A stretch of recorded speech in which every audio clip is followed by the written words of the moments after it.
For 60 years, Warren Buffett sat in that chair. Every major market crash, every bubble, every moment of collective panic when ordinary people lost everything they had worked decades to build. He was there in 1969 when the markets were overheated and everyone felt like a genius.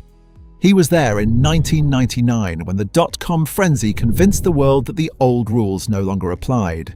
He was there in 2008 when the financial system nearly collapsed entirely and fear was the only thing moving faster than the markets. And in every single one of those moments, while the rest of the world was either celebrating or panicking, Warren Buffett was doing something nobody else had the discipline to do. He was following his rules. On December 31st, 2025, Warren Buffett stepped down as CEO of Berkshire Hathaway. He was 95 years old. He handed control to his successor, Greg Abel, and walked away from the chair he had occupied for over 60 years, leaving behind a company worth more than $1 trillion and a personal fortune of $150 billion. But here is the thing most people never talk about. Buffett did not build that fortune by following his rules perfectly. He broke them.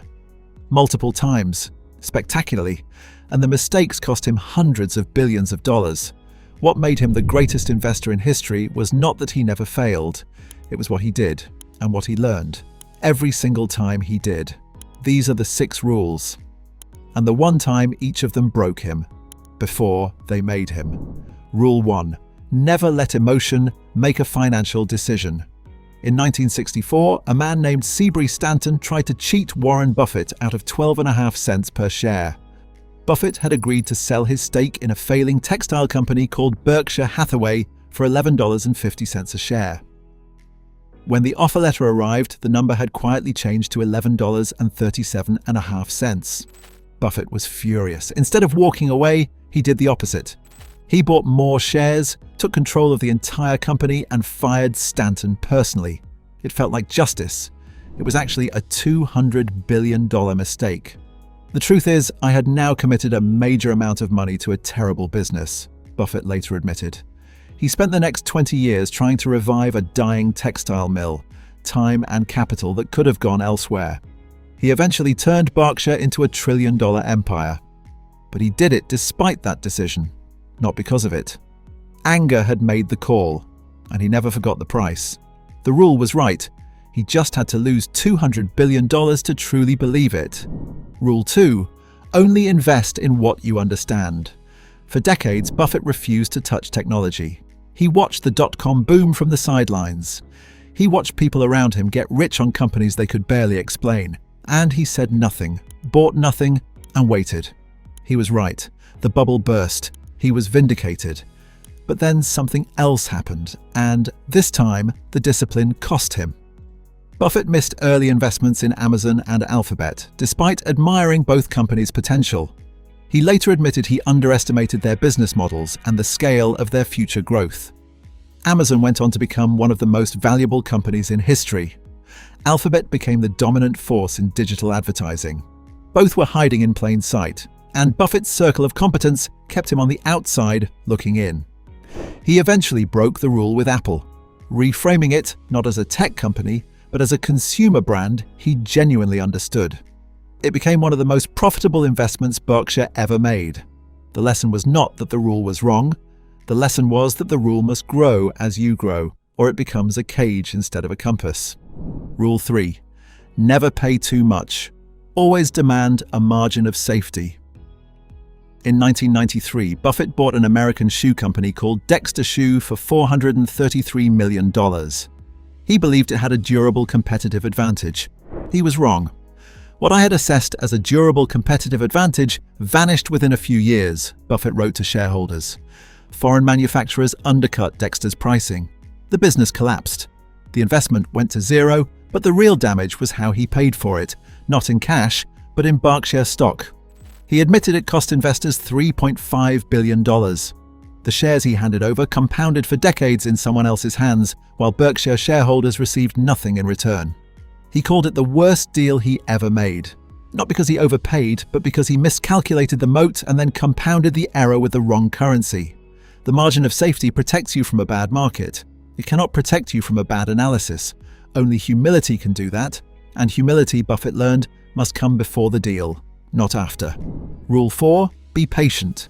The right opportunity is worth waiting for. Patience was Buffett's greatest weapon. He waited years, sometimes decades, for the right price on the right business. But patience has a shadow side, and Buffett found it with a British grocery chain called Tesco.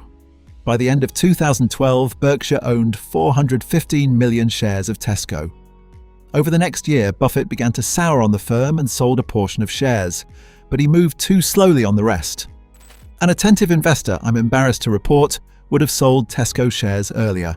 I made a big mistake with this investment by dawdling, Buffett wrote. He admitted the move cost the company a $444 million after-tax loss. Patience in buying is a virtue. Patience in selling a broken business is a very expensive mistake. The rule did not change, but Buffett learned to apply it with more precision, knowing when waiting was discipline and when it was simply delay dressed up as strategy. Rule 5. Protect the reputation above everything. Buffett spent 60 years building a reputation that was worth more than any single investment. His word was his contract. His handshake closed billion-dollar deals. He once told his managers, "If you lose money for the firm, I will be understanding. If you lose reputation for the firm, I will be ruthless." And yet in 2020, he broke a rule that looked exactly like a reputation risk. Berkshire Hathaway sold $6.1 billion in stock, dumping all its shares in the 4 major US carriers, American, United, Delta, and Southwest, at a significant loss. "It turned out I was wrong," he said. "Our airline position was a mistake." To some, publicly admitting a multi-billion-dollar mistake looked like weakness. To Buffett, it was the opposite. Honesty about failure, immediate, clear, without excuse, was itself the reputation move. Not the error, the transparency. He did not protect his image by hiding the loss. He protected it by owning it completely. That is a rule no finance textbook teaches. But it is the one that kept people following him for 60 years. Rule 6. The rule nobody talks about. Every rule Buffett ever stated publicly, he also broke privately. And every time he broke one, he did something that separated him from every other investor on earth. He said so, out loud, to the entire world. No deflection, no spin, no blaming the market or the economy or bad timing. He looked at the mistake, named it precisely, calculated exactly what it cost, and then wrote it into his annual letter for millions of people to read. "Over the years, I have made many mistakes," Buffett once wrote to shareholders. He did not write that reluctantly. He wrote it as a lesson because he understood something most successful people never accept. The rules are not the foundation. Self-awareness is the foundation. The rules are just what self-awareness looks like when it is written down. You can know every rule Buffett ever stated. You can memorize them, post them on your wall, repeat them in every conversation. But if you cannot look at your own decisions, honestly, without ego, without excuse, and see exactly where you went wrong and exactly what it cost you, then the rules are just decoration. Buffett spent 60 years making mistakes, admitting them, learning from them, and compounding that learning the same way he compounded his capital. That is the rule that built the $150 billion. That is the rule that turned a failing textile company to spout the dumbest stock he ever bought by his own admission into the most successful investment vehicle in the history of the world. Not because he followed the rules perfectly, because every single time he did not, he paid attention.